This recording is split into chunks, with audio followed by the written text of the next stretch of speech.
युद्ध समये हमुदाव सोयागत रनबடு தொகையாக சொர்ணாபரண அதிகாரியிட்ட பாரதி என்பதான செய்தியாக இது அமையப்பெறுகிறது. லங்காதீப பத்திரிகையில் வந்திருக்கிற முக்கிய செய்தி. உள்நாட்டு யுத்தத்தின் போது தமிழீழ விடுதலை புலிகள் அமைப்பிடமிருந்து கைப்பற்றப்பட்ட பொதுமக்களின் தங்கம் மற்றும் வெள்ளி ஆபரணங்கள் ராணுவத்தினரால் பதில் போலீஸ் மாதிபர் பிரியந்த வீரசூரியவிடம் கையளிக்கப்பட்டிருக்கின்றன.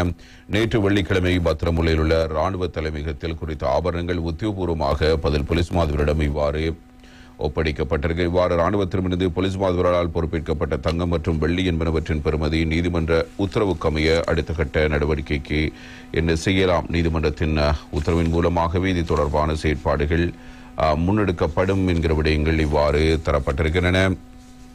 எனவே இந்த கைப்பற்றப்பட்ட நகைகளை பொதுமக்களிடம் கையளிப்பதற்கு தேவையான நடவடிக்கைகளும் எடுக்கப்படும் என்று பதில் போலீஸ் மாதிபர் இவ்வாறு கூறுகிறார். எனவே நீதிமன்ற உத்தரவுக்கு அமைய தேசிய ரத்தின கற்கள் மற்றும் தங்க ஆபரண சபையினால் இது மதிப்பிடப்படவிருக்கிறது. இவ்வாறு ஆபரணங்களின் பெறுமதியும் மதிப்பிடப்பட்ட பின்னர் அளவ மத்திய வங்கியிடம் ஒப்படைக்கப்படவிருக்கின்றன. அத்தோடு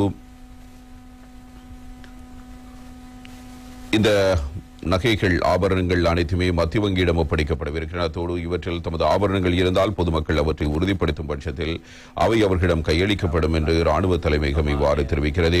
பிரதி போலீஸ் மாதிபர் பிரியந்த வீரசூரி இது தொடர்பில் கருத்துக்களை வெளிப்படுத்தி இருக்கிறார். அவருடைய கருத்தில் ஜனாதிபதி செயலாளரினால் ஏப்ரல் 29ஆம் தேதி பாதுகாப்பு செயலருக்கு இது தொடர்பில் அறிவித்தல் ஒன்று வழங்கப்பட்டுள்ளது. ராணுவத்தினரிடம் தங்க ஆபரண தொகை காணப்படுவதாக ஜனாதிபதிக்கு தகவல் வழங்கப்பட்டுள்ளது.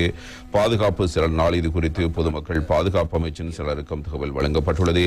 அதற்கமைய இது குறித்து உரிய சட்ட நடவடிக்கைகளை முன்னெடுக்குமாறு பொதுமக்கள் பாதுகாப்பு அமைச்சின் சிலரினால் எனக்கு பணிப்புரை வழங்கப்பட்டது. அதற்கமைய உரிய சட்ட நடவடிக்கைகளுக்காக இது குறித்து போலீசாரினால் குற்றப்புலனாய்வு பிரிவுக்கு அறிவிக்கப்பட்டது. அத்தோடு இது தொடர்பில் எடுக்கப்படக்கூடிய சட்ட நடவடிக்கைகள் குறித்து சட்டம் அதிபர் தலைமையில் சட்டம் அதிபர் திணைக்களத்தில் விசேட கலந்துரையாடல் ஒன்று இடம்பெற்றது. சட்டம் அதிபரால் வழங்கப்பட்ட ஆலோசனைக்கமைய எதிர்வரும் தினங்களில் நீதிமன்றத்துக்கு அறிவித்து அதற்கமைய விசாரணைகள் முன்னெடுக்கப்படவிருக்கின்றன. அத்தோடு அவற்றின் இடை தரம் மற்றும் பெறுமதி என்பனவும் மதிப்பிடப்படவிருப்பதாக பதில் போலீஸ் மாதிபர் இவ்வாறு கூறுகிறார். குறித்த தங்கம் மற்றும் வெள்ளி ஆபரணங்களின் இடை மற்றும் பெறுமதி தம்மால் மதிப்பிடப்படவில்லை என்றும் தேசிய ரத்தினக்கல் மற்றும் தங்க ஆபரண சபையினால் சட்ட ரீதியாக இவை மதிப்பிடப்படும் என்றும் ராணுவ தலைமையகம் தெரிவித்திருக்கிறது. எனவே தம்மால் தற்போது அவற்றின் பெறுமதி மற்றும் இனி தகவல் தொடர்பில் கருத்துக்களை வெளியிட முடியாது என ராணுவ ஊடக பிரிவும் இவ்வாறு தெரிவித்திருப்பதே முக்கியமான செய்தியாக அமைந்திருக்கிறது.